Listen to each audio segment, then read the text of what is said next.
right behind you. Today I'm talking about Avowed, which was given to me for free, and I'm so glad, because if I had not received it this way, I probably would not have played it. I want to mention that I'm strictly reviewing the content of the game. I'm not going to talk about anything the developers have said, as that is a discussion that is completely out of the scope for my channel.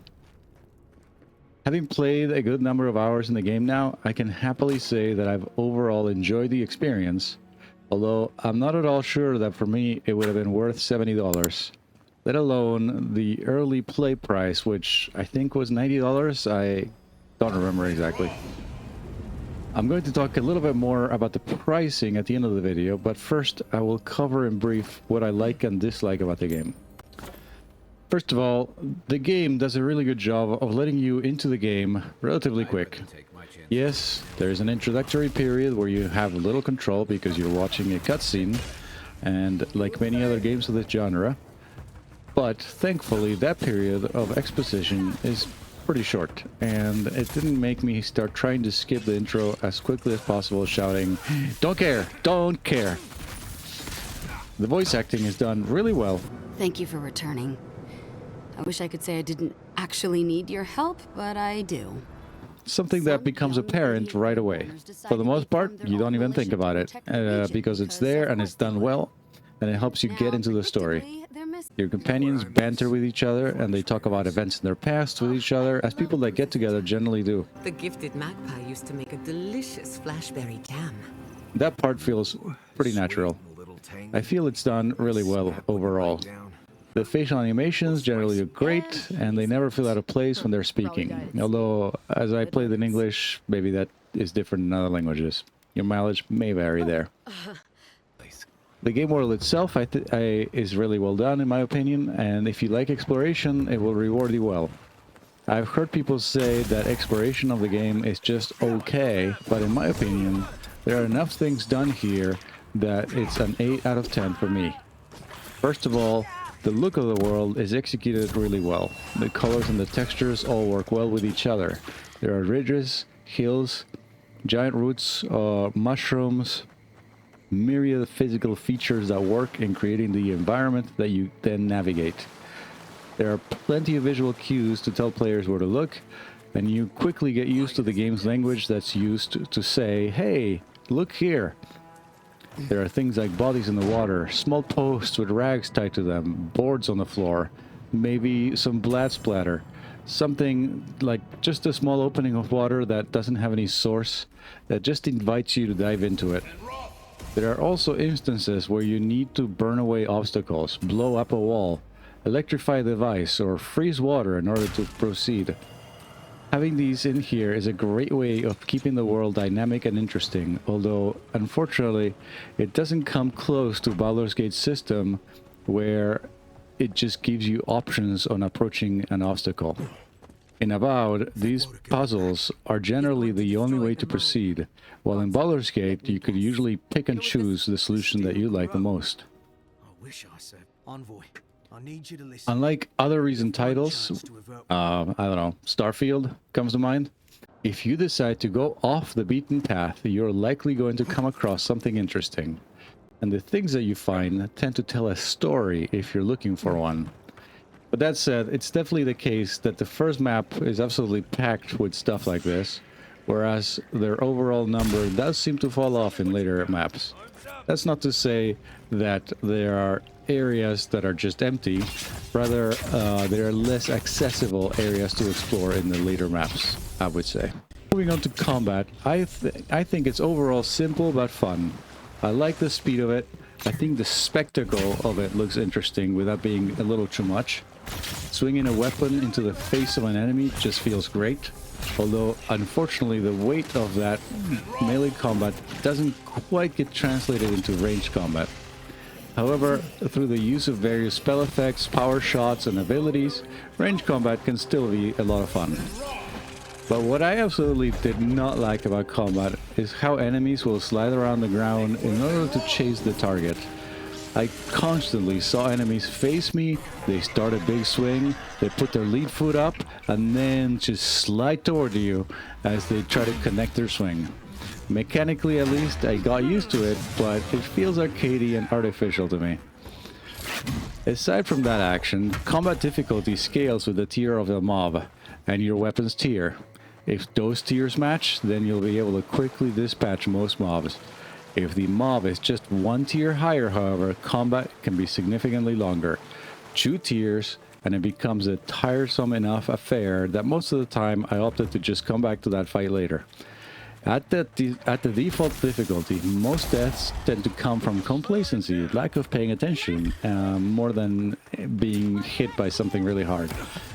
Such as, you can also forget to just heal yourself, as one does. Maybe that's just a me problem. Anyways, if combat is important to your playstyle, I would suggest maybe turning up the difficulty. I didn't, and I feel like it was maybe a little too easy for me. Your health and essence do not regenerate normally, but the game allows you to overeat, such that you can build up an excess amount of regen past 100%. That way, when you suffer damage or use your essence, you start regenerating.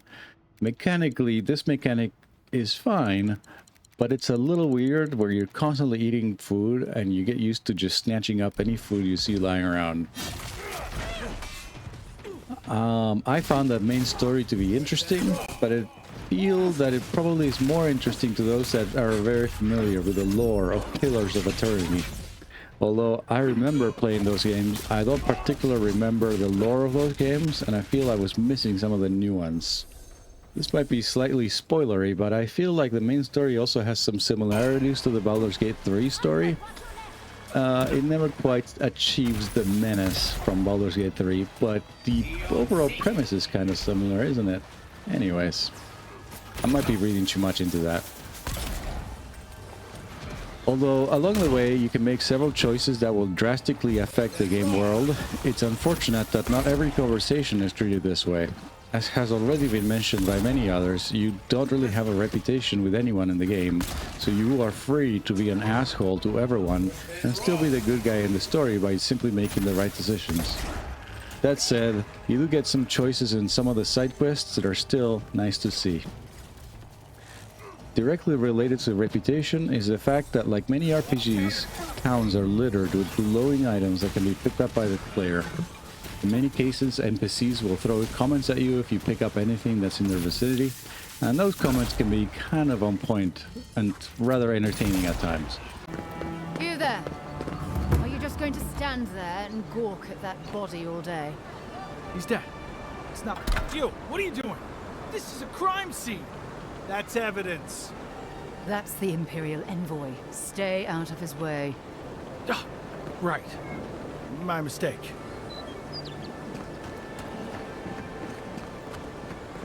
But still, stealing in this manner is never actually flagged as stealing by the game, and despite any snarky comments, you're free to take anything that you want and no one will actually care if you do that. Given that there's a stealth mechanic in the game, and there are skills that require stealth, such as stealth kills, along with locked doors that require... Given that there's a stealth mechanic in the game, and there are skills that require stealth, such as stealth kills, along with locked doors, lockpicks, and the fact that NPCs know when you pick stuff up next to them, this entire side of the game feels like it never quite came together.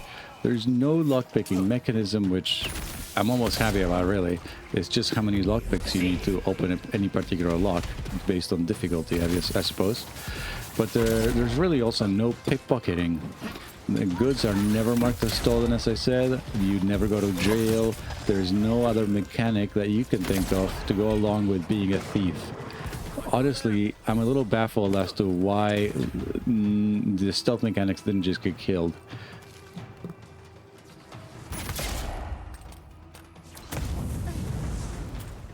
The last game point I want to talk about is the loot. I generally do not like how generic loot feels in the game.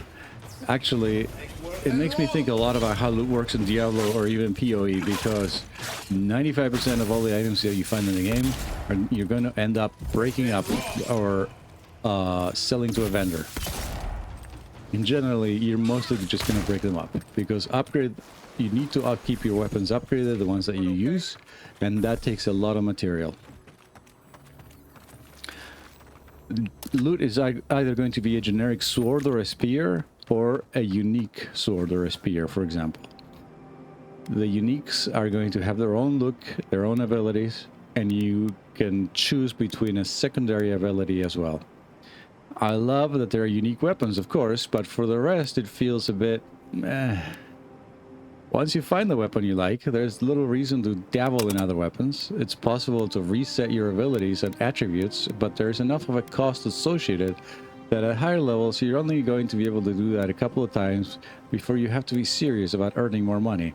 And honestly, unless you're switching between ranged and melee, I'm not sure that it matters that much. The other bit that annoys me slightly is the tying of rarity to quality. I understand this is a tried and true mechanic for RPGs, but really, you can find good quality weapons that are also common. I mean, come on. Anyways, if I'm not careful, I'm going to write 1,000 words about this, so I'm just going to move on. Mainly, the things I dislike about the game have to do more with how on the cusp the game feels to me. The story's there, the companions are there, combat is varied, players can make interesting choices, there's a ton to explore, the world feels lived in and interesting to uncover. None of my dislikes are enough for me to say the game is bad in any way, and in fact, I think if you like to play RPGs in general, then Avowed is definitely worth playing.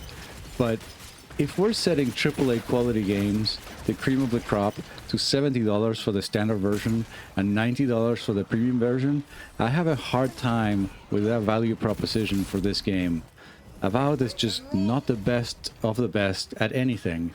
It doesn't do anything that hasn't been done before, and it has very few wow moments.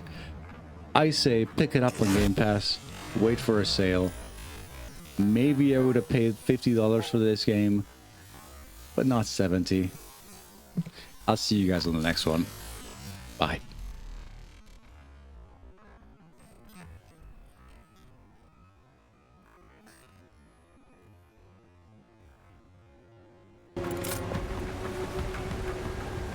Another glorious battle.